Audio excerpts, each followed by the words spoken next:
Imagine a small brewery in Chicago called Revolution Brewing. On a Friday afternoon, instead of celebrating a successful week, the owner, Josh Death, is looking at stacks of empty aluminum cans with a sense of dread. For Josh, the cost of the metal in those cans has become as expensive as the actual ingredients inside them. He's been waiting for a miracle, and on this particular Friday, it seemed like one finally arrived. The Supreme Court struck down the president's massive tariff program, declaring it an illegal use of emergency powers. For a fleeting moment, there was a sense of relief, a belief that the nightmare, as one Michigan coffee roaster called it, might finally be over. But that relief lasted exactly 3 hours. Before the ink was even dry on the court's decision, the administration didn't back down. They doubled down. While businesses were busy calculating how to claw back the $133 billion already collected by the government, the president was already on social media promising to use a different law to slap a new 10% tariff on everything. It created this surreal, whiplash-inducing scene. In New York, a wine shop owner named Daniel Posner is watching a shipment of French wine crossing the Atlantic, literally counting the days. If it arrives on Monday, does the court ruling save him, or does the new executive order catch him first? This isn't just a dry debate about trade policy or constitutional law. It's a glimpse into a new kind of economic reality, where the rule of law and executive will are in a direct, high-speed collision. We're entering a period of perpetual fight where a Supreme Court victory doesn't actually lower prices at the grocery store. It just changes the legal paperwork for why they're staying high. It raises a deeper, more unsettling question. In an era of instant policy by decree, does a court ruling even matter if the administration can simply find a new way to hit repeat? Yeah, that really is the core of what we're facing right now. It is. So welcome to this deep dive. I'm your host, and today we are unpacking this exact collision. And I'm sitting here with our resident trade law and economics expert to really make sense of this chaos. Here. And chaos really is the only word for it today. For you listening at home, let's just set the scene. Today is February 21, 2026. The dust is theoretically settling from yesterday's landmark Supreme Court ruling, but honestly, it feels more like the dust has just been kicked up into a massive sandstorm. Right. Yesterday was supposed to be the end of the tariff war, but today feels infinitely more volatile than the day before. Absolutely. So our mission for this deep dive is to unpack not just the legal ruling itself, but that immediate economic whiplash that followed. We are looking at a real-time collision between the judiciary and the executive branch, and it's leaving businesses and everyday consumers completely in the crossfire. And we have a ton of ground to cover to really understand how all these moving pieces connect. We are pulling from a variety of detailed analyses today. We're looking directly at the Supreme Court opinions, both the majority and the dissent. We've also got economic impact reports from the Yale Budget Lab and ING, supply chain analysis from Kearney, and some really compelling on-the-ground reporting from the AP and Reason magazine. And just to interject quickly, we should make it crystal clear to the listener right up front. Absolutely, too. With a topic this politically charged, covering actions by both the current and previous administrations, we are not taking any political sides here. We are strictly impartially reporting on the economic data and the legal frameworks exactly as they are presented in these source materials. We aren't endorsing any specific political viewpoint. Exactly. Thank you for stating that. Our goal is strictly analytical. We just want to convey the ideas contained in the original reports. So let's start with that miracle that Josh Death at the brewery thought he saw, the Supreme Court ruling itself. Right, the catalyst for all of this. Yeah. The case is Learning Resources, Inc. v. Trump. The final vote was 6-3. Can you break down what actually happened in those chambers? Sure. So to really understand the ruling, you have to understand the specific weapon the administration has been using for the last year. It's a law called IEEPA. IEEPA, the International Emergency Economic Powers Act. Exactly. Now, IEEPA sounds like something you'd use if the country were physically attacked, not for a trade dispute over imported goods. Right. It sounds like wartime legislation. Because it essentially is. It was passed back in 1977 to give the president broad powers to deal with, quote, unusual and extraordinary threats, unquote, originating outside the U.S. Think along the lines of international terrorism or freezing the assets of a hostile regime during a conflict. But the administration used it for the trade deficit. Yeah. They looked at the trade deficit, the fact that we buy more goods from abroad than we sell, and they declared that economic dynamic an official national emergency.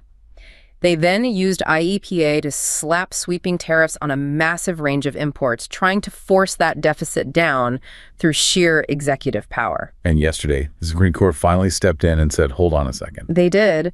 Chief Justice Roberts wrote the majority opinion. And what's fascinating is that it wasn't really a broad economic argument. It was a strict textual argument. He looked at the exact words written in the IEEPA statute. Like the specific wording matters immensely here. Crucially, the law gives the president the power to, quote, regulate, unquote, importation during an emergency. Roberts argued very simply that to regulate does not mean to tax. Okay, but, and I think a lot of people might wonder this, isn't a tariff just a form of regulating price? Like if I regulate traffic, I can issue fines. That seems like a semantic distinction. No. And that was essentially the administration's defense. But Roberts went much deeper into the mechanics of the law. He pointed out that throughout the history of the U.S. Code, when Congress wants to give the executive branch the power to raise revenue, to actually pull money directly out of the economy, they use very explicit words like duty or tariff. They don't hide the massive power of taxation inside a generic word like regulate. Which connects directly to this concept we keep seeing in the courts lately, the major questions doctrine. Exactly. It's becoming the central pillar of how this court views administrative power. The basic premise is that Congress doesn't hide elephants in mouse holes. Right. It's very descriptive. If Congress wanted to give the president the unilateral power to rewrite the entire tariff schedule of the United States, which is a decision of vast, sweeping economic significance, they would have said so clearly. They wouldn't have buried it in a 1970s Emergency Powers Act. The court ruled this was a major question, and without explicit, undeniable permission from Congress, the president simply cannot do it. And I noticed Justice Gorsuch's concurrence was particularly biting. He seemed to be looking way past just the dictionary definition of the word regulate. Gorsuch is highly focused on the structural separation of powers. His argument was a stark warning.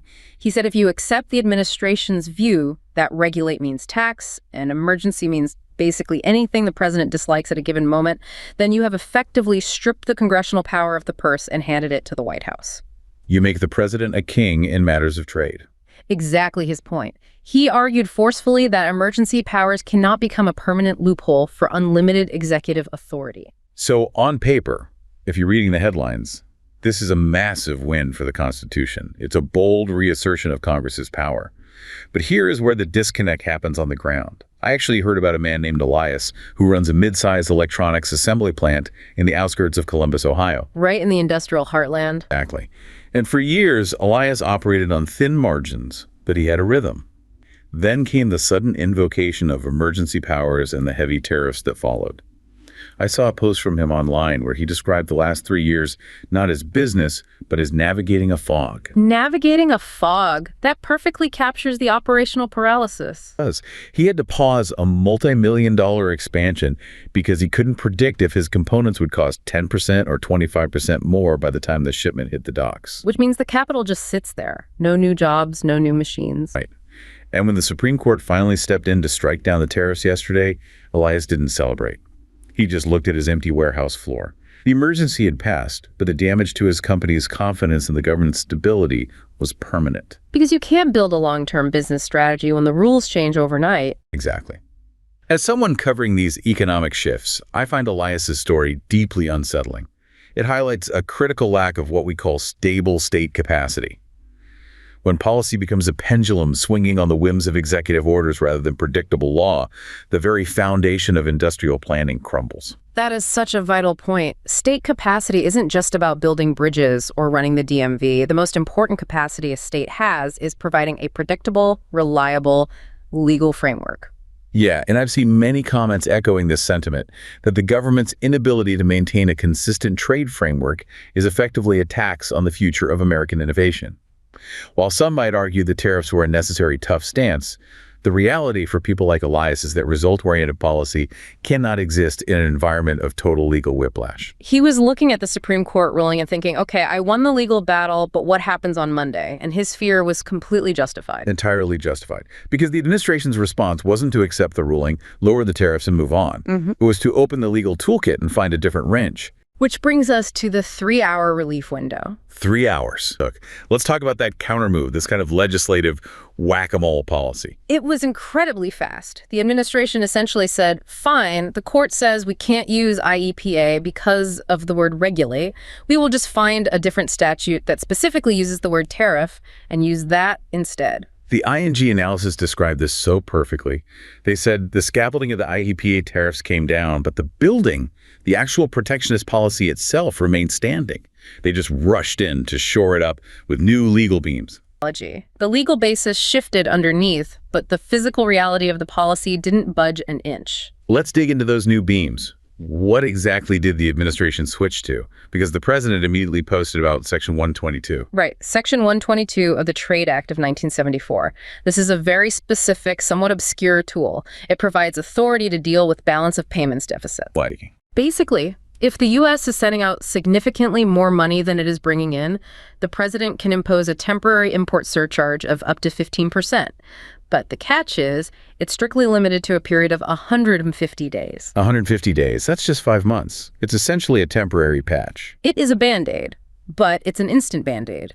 It allows the administration to keep the economic pressure applied immediately while they prepare their more durable long-term tools in the background. And those long-term tools are what we're going to see next. I keep seeing Section 301 and Section 232 mentioned in these reports. Yeah, Section 301 is the real heavy hitter. It's designed to combat unfair trade practices. This is the exact tool used heavily against China back in the previous administration. But it's not instant, right? No, it requires a formal investigation by the U.S. Trade Representative. That process usually takes up to 9 months to prove a foreign country is acting unfairly. But once that's done, the resulting tariffs are incredibly durable and can stick around for years. And Section 232, that's the national security one. Correct. That's the justification used historically for steel and aluminum tariffs. The argument is that we need domestic production of certain materials for our own defense, so we have to tax foreign imports to keep our local foundries alive. And the expectation now is that 232 will be expanded far beyond metal, likely hitting autos and auto parts. There is one more section that I saw in the AP reporting that honestly sounds terrifying for the global market. Section 338. Yes, the nuclear option. Tell me about this, because this isn't some modern, carefully crafted trade law, is it? This dates all the way back to the Tariff Act of 1930. Wait, 1930. You mean Smoot-Hawley? Exactly, the Smoot-Hawley Tariff Act. The exact legislation that most economic historians universally agree deepened and lengthened the Great Depression. It basically ignited a global trade war that decimated international commerce for a decade. And Section 338 is still just sitting there on the books. It is still valid law. It allows the president to impose staggering new duties of up to 50% if he finds that a foreign country is discriminating against American commerce. 50%. That would be catastrophic for supply chains. Up to 50%. Yes. And unlike Section 301, which has that formalized 9-month investigation process, Section 338 is incredibly vague on procedural requirements. It is totally untested in the modern era. But the administration has clearly signaled it is on the table if they face more pushback. So if you are Elias in Ohio, trying to navigate that fog, the fog just got infinitely thicker. You went from IEPA, which was broad but at least stable for the last year, to a chaotic mix of Section 122 5-month patches, looming Section 301 investigations, and the sheer threat of a 1930s-style Section 338 explosion. The Supreme Court said you can't do X. The administration said watch us do Y, Z, and Alpha. The uncertainty on the ground is actually worse right now than it was before the ruling. This brings us to the physical, human cost of all this. We talk about legal statutes and percentage numbers, but these are actual goods moving or failing to move across the world. The administration consistently sells these tariffs as a way to protect American manufacturing. Right, that's the core political pitch. Shield the domestic worker from unfair foreign competition. But when you look at the actual data from ORF America and the Labor Department, it tells a completely different, almost backward story. The protection seems to be actively hurting the people it's supposed to help. The numbers are incredibly stark. Since these specific tariffs began in April 2025, American manufacturing employment has actually declined by 59,000 jobs. We lost jobs in the sector being protected. We lost 59,000 jobs. Job openings, which is the key metric of how much companies are trying to expand and hire for the future, plummeted by 76,000. Overall productivity growth in the sector is stagnant at a mere near 0.5% compared to a historical average of 2.1%. Logically, if foreign competition is being taxed and priced out of the market, shouldn't American factories be beaming right now? It comes down to what economists call the input problem. We live in a highly integrated, globalized supply chain. American manufacturers rarely make complex products from scratch using raw dirt they dug up in their own backyard. They assemble things. They purchase raw steel, specialized aluminum, highly intricate semiconductors, complex chemicals. Like Josh Death at the brewery buying aluminum cans. If you put a massive tariff on imported aluminum, you aren't protecting Josh Death's brewery. You are severely raising his operating costs. You are raising his cost of goods sold. He suddenly has less capital to hire new workers, less money to expand his facility, and less money to innovate. We are essentially placing a massive tax on the core ingredients of our own industrial base. I was reading a thread recently about a family-owned specialized machinery firm in the Midwest that nearly collapsed because of the supply chain friction these tariffs created. Those specialized mid-sized firms are always the most vulnerable to these sudden input shocks. Yeah. Try to imagine being the third generation to run a shop that builds essential parts for American infrastructure, only to find your physical production halted because a specific grade of alloy became a political football. The narrative wasn't just about losing money. It was about the industrial worship, the pride in making things being sacrificed. The industrial worship. We hear that rhetoric from politicians all the time, but the reality on the factory floor is completely different. Right. The owner actually described the collective survival of his town as being under threat, as the local ecosystem of suppliers and workers began to fray. The instability didn't just move numbers on a spreadsheet, it physically disrupted the assembly lines that keep the entire community alive. It grounds the abstract nature of trade policy in physical reality. It's clear that policy instability is more than a bureaucratic headache. It is a direct assault on the nation's economic resilience. From my perspective, I see a worrying trend where the physicality of production is ignored by policymakers in favor of short-term political leverage. They get so focused on the macroeconomic chess game that they forget about the actual metal being bent in the factories. Yes, we talk endlessly about national strength. But as this story suggests, strength is built on the reliability of the supply chain. If we can't guarantee the flow of materials because of legal disputes over executive overreach, we are essentially sabotaging our own industrial engine.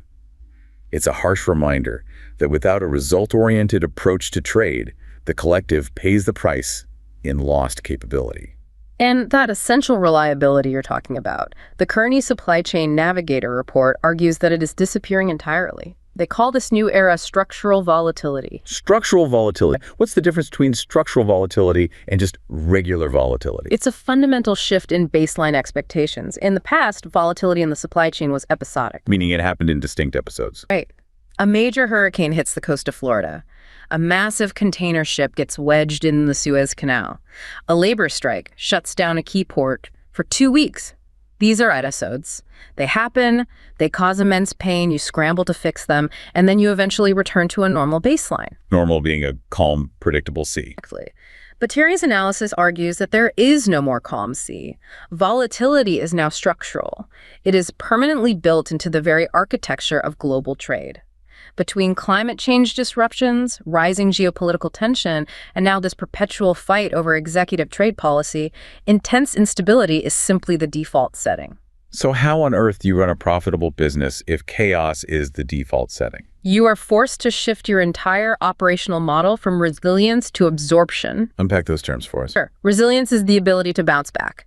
You take a sudden hit, your systems flex, you recover, and you get back to normal efficiency. Absorption is completely different. It's the ability to just take continuous hits and keep walking forward. And it requires a total abandonment of traditional efficiency. You stop relying on just-in-time delivery, which was the gold standard for decades. Instead, you start hoarding massive amounts of inventory. You buy 3 times as much specialized alloy as you currently need, just in case the tariffs jump tomorrow. You build expensive new warehouses that sit half empty. You hire armies of trade lawyers you hope you never actually need. But hoarding materials and building unused warehouses sounds incredibly expensive. It is incredibly expensive. Kearney projects that these new structural supply chain costs will outpace general inflation by up to 7% indefinitely. We as an economy are trading financial efficiency for basic survival, and that 7% premium doesn't just vanish into thin air, it gets passed directly down the line. Which brings us to the actual money, the cash impact. We're talking about $133 billion to $175 billion that the federal government collected under the now illegal IEEPA tariffs. It's an almost unfathomable sum of money. And yesterday, the highest court in the land said, unequivocally, that collection was illegal.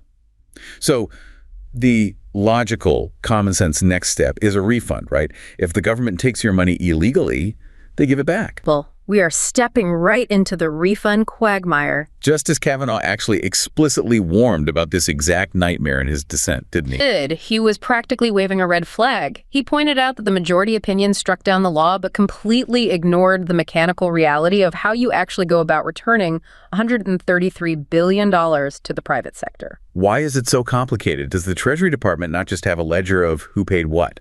It's an institutional design problem. Customs and Border Protection CBP is functionally a collection agency. They are highly optimized to take money in at the border. They are absolutely not set up to adjudicate and process billions of dollars in complex corporate refunds. And the underlying legal code is heavily stacked against the person who paid the tariff. So give me an example of the legal hurdle. It primarily comes down to a specific statute, 19 U.S.C. Section 1514.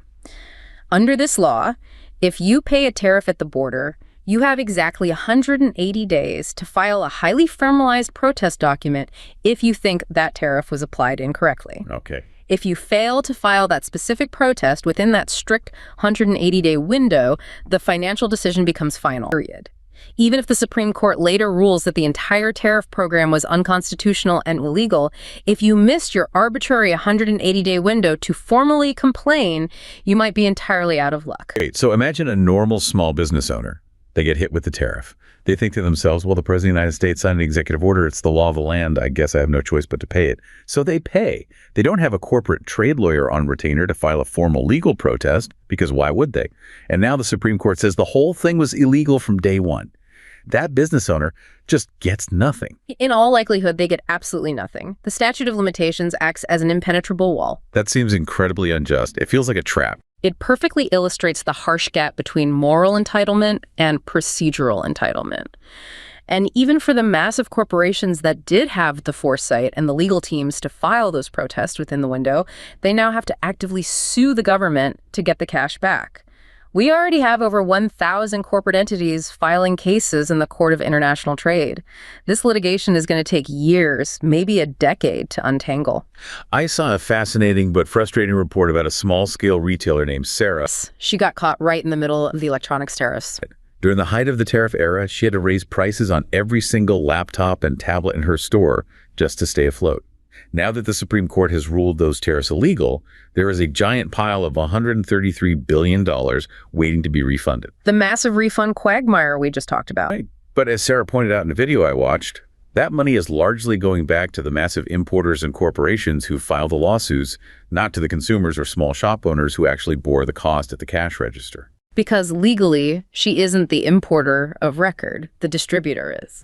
She described the feeling of watching a wealth transfer happen in reverse, where the government collects an illegal tax from the public, but the refund mechanism only recognizes the big players. This story captures the profound deficiency in institutional effectiveness that many Americans feel today. It really highlights how deeply broken and inequitable the administrative side of this process is. While the legal victory at the Supreme Court is a win for the rule of law on paper, the actual result for the ordinary person is a net financial loss. I understand the intense frustration in Sarah's voice. It feels like the system is designed to be fair only to those with the massive legal teams required to demand fairness. Which is incredibly alienating for the average citizen just trying to run a business. I see billions being shuffled back through complex court orders, but the collective is left holding the bag.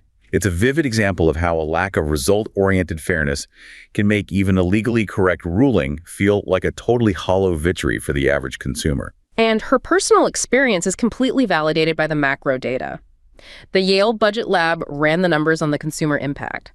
They estimate that the average American household lost about $800 in purchasing power directly due to these tariffs over the last year. $800. That is not a trivial amount. And it's a highly regressive hit. The data shows that the bottom income decile, the poorest families in the country, took a financial hit that was 3 times larger as a percentage of their total income than the wealthiest decile. That $800 is just gone. It was absorbed into higher prices for groceries and basic electronics, and it is never coming back to them. And we are actually seeing this intense frustration boiling over at the state government level now, aren't we? It's becoming a major political flashpoint. Illinois Governor J.B. Pritzker just held a press conference demanding an $8.7 billion direct refund from the federal government for his state's residents. The Nevada state treasurer is actively seeking $2.1 billion for their citizens. Do those state officials actually have a valid legal case to get that money? Strictly legally, probably not. The federal customs framework simply does not have a mechanism to write block grant checks to state governments to distribute as tariff refunds. But politically, it's an incredibly powerful message. They are actively highlighting what they view as the direct theft of wealth from their local citizens by an overreaching federal executive. I want to zoom out for our final segment. We've looked at the granular legal texts, the structural changes in the global supply chain, and the absolute mess of the money. But we really need to look at the broader philosophy behind all of this. Why is this happening? This isn't just one president waking up on the wrong side of the bed and deciding to cause chaos. This feels like a fundamental generational shift in how America manages its economy. It is absolutely a tectonic shift in economic philosophy. We're witnessing a massive real-time clash between two very distinct eras of industrial policy. You have the approach defined by the Biden administration and now the highly aggressive Trump 2.0 approach. And again, keeping our promise of impartiality, let's just define how these two philosophies operate mechanically based on the research. How would you describe the previous administration's philosophy? The sociologist Andrew Schrank uses a very specific term for it. He calls it predistribution. Predistribution, right, as opposed to redistribution. Exactly. Redistribution is the traditional model we are all used to. You let the free market run, it naturally creates winners and losers, and then the government steps in after the fact to tax the massive winners and fund social safety nets for the losers. Right, standard tax and spend policy. Predistribution is fundamentally different. It uses the weight of the federal government to actively shape the market before the profits are ever made. So like the GPS Act. The GPS Act is the perfect textbook example. The government offered massive, unprecedented financial subsidies to companies to build semiconductor factories in the U.S., but there were heavy strings attached to that money. What kind of string? If you wanted the billions in subsidies, you had to agree to pay specific prevailing union wages. You had to guarantee childcare facilities for your factory workers. You had to commit to place-based investment, meaning building in left-behind communities rather than just Silicon Valley. The overriding goal was to structure the physical market so that it naturally produced less inequality from day one. It was all about setting complex rules and offering massive incentives. And in contrast, how do the analysts define the Trump 2.0 approach we are seeing right now? The reports refer to it as industrial policy on steroids, or more bluntly, state capitalism. It is far less concerned with procedural rules or social safety nets and entirely focused on raw transactional leverage. Give me a concrete example of the difference in action. Look directly at the recent Intel deal. Under the new state capitalism approach, the administration used the remaining CHIPS Act funding not just to gently subsidize a new factory, but to actually buy a direct equity stake in Intel on behalf of the government. Right. The federal government literally became a shareholder in a private tech company. And that is a massive historic departure from traditional American free market capitalism. That dynamic looks a lot more like the Chinese state-directed model. The government is no longer just acting as a referee setting the rules of the game. It has forcefully stepped onto the field as a direct player. And the tariffs fit into this how? The tariffs, whether we're talking about the now defunct IEEPA or the looming threat of Section 338, are simply the blunt force bat the administration uses to force private companies to the negotiating table. The message is clear. Do exactly what we say, move your physical factory to this specific state, give the government an equity stake, or we will financially crush your supply chain with a 50% import tax. But yesterday, the Supreme Court basically tried to confiscate that bat. They took away one specific bat, but the entire underlying economic philosophy requires a bat to function. That's exactly why the administration didn't hesitate for even 3 hours before grabbing the Section 122 bat. The ultimate goal is pure leverage over the private sector. The specific legal statute they use is just a temporary tool to achieve that result. So what is the long-term mathematical result of this aggressive shift to state capitalism? If we continue down this road of forced absorption and permanent structural volatility, what does the American economy actually look like in 5 or 10 years? The researchers at the Yale Budget Lab have run the long-term projections, and the picture is pretty grim. It results in a fundamentally smaller, vastly less efficient national economy. Even with the IEEPA tariff struck down by the court, the remaining landscape of Section 232 and 301 tariffs leaves the total U.S. economy permanently smaller, taking about a 0.1% negative hit to total GDP annually. Minus 0.1% GDP. That sounds like a tiny fraction, but in real dollars across the whole economy. It's massive over time. It compounds year after year, hundreds of billions of dollars in lost potential growth. And the internal mix of the economy changes too, right? Exactly. The models show that domestic manufacturing output might actually tick up by about 1.2% in the long run, simply because importing goods becomes prohibitively expensive. But that artificial manufacturing growth cannibalizes the rest of the economy. The construction sector is projected to shrink by a painful 2.4%. Agriculture is projected to shrink by 1%. So we are literally shrinking the industries that build our homes and grow our food just to artificially prop up the sectors that assemble electronics and bend metal. We are collectively trading broad economic efficiency for a highly specific government-mandated vision of economic nationalism. But the brutal transition costs of that grand vision are being paid right now by Elias staring at his empty Ohio warehouse, by the Midwestern machinery firm owner watching his generational supply chain crumble, and by Sarah watching her retail customers walk out the door because prices are too high. It really brings us full circle back to that surreal Friday afternoon, February 20, 2026, a day that will undoubtedly go down in the history books as a massive, resounding victory for the text of the Constitution, but a devastating defeat for economic certainty. The Supreme Court absolutely proved that the president is not king. He cannot simply tax the American public by unilateral decree, and structurally, that really matters. But the 3 hours of chaos that immediately followed proved that the building of protectionism is made of much stronger stuff than anyone anticipated. The legal scaffolding of IEPA came crashing down, but the actual building didn't even shudder. And if you look at the corporate sentiment, the CEO of Basic Fun, a major toy manufacturer we track in these reports, publicly stated he is predicting at least 3 more years of this exact kind of grueling day-to-day fight. The perpetual fight. That really is exactly where we are right now. You aren't just competing with rival businesses in the free market anymore. You are competing with the Federal Register. You are constantly competing with the unpredictable threat of the next executive order. And as businesses across the country desperately scramble to calculate what their actual operating costs will be when the sun comes up on Monday, the rule of law feels less like a protective shield and more like a minor speed bump for an administration determined to govern by sheer outcome, regardless of the legal process. We so often look to the Supreme Court to provide the final, definitive word on how our society operates. But in the brutal reality of the economy, the final word is always the price printed on the invoice. And for now, despite the historic legal victory, that price is still going up. If global supply chains are forced to permanently adapt to structural volatility of endlessly hoarding materials and absorbing massive inefficiencies, you have to wonder if the entire concept of unified global market effectively dies here, replaced by a fractured series of fortified, incredibly expensive economic castles. Goodbye.